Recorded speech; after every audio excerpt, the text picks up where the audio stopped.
ہاں یہ المیہ ضرور رہا ہے کہ ہمارے ہاں ہو سکتا ہے، آپ کو مجھے نہیں پتا دنیا کا کیا تجربہ ہے، البتہ ہم نے جہاں تک کئی لوگوں کو دیکھا ہے، ساری دنیا کی تو میں بات نہیں کر سکتا، البتہ دنیا کے کئی شہروں میں جانے کا اتفاق ہوا ہے، پڑھائی یا تعلیم کی کمی ہم میں پہلے بھی شاید تھی اور اب بھی ہے۔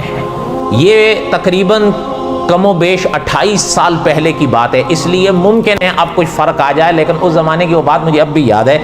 ایک البم چھپی تھی، دھیان سے سننا بات، منہاج مسلم اس کا نام تھا۔ اس میں صاحب تصنیف نے ایک بات لکھی تھی کہ پوری دنیا میں جو اسلامی ملک ہیں، مسلم ملک ہیں، ان کے ہاں یونیورسٹیاں کتنی ہیں؟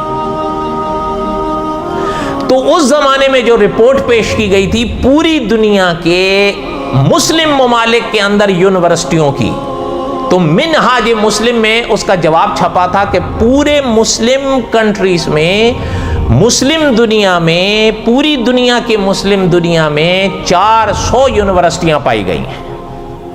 کتنی؟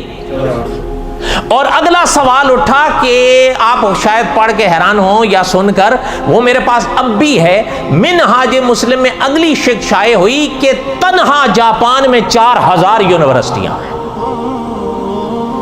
کتنی؟ اب 400 کا مقابلہ آپ 4000 سے کیا کریں گے؟ خاک کریں گے، 100 کے مقابلے میں 1000 ہے، اور 1 کے مقابلے میں۔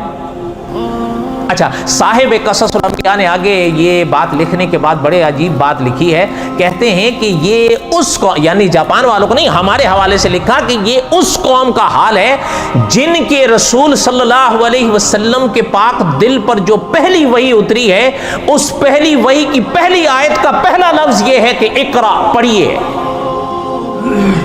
صحیح لکھا ہے، غلط لکھا ہے؟ انہوں نے تو یہی لکھا، وہ عمل کرنے لگ پڑے ہیں۔ کمال ہے چاہے جس میں بھی، سیدھی بات۔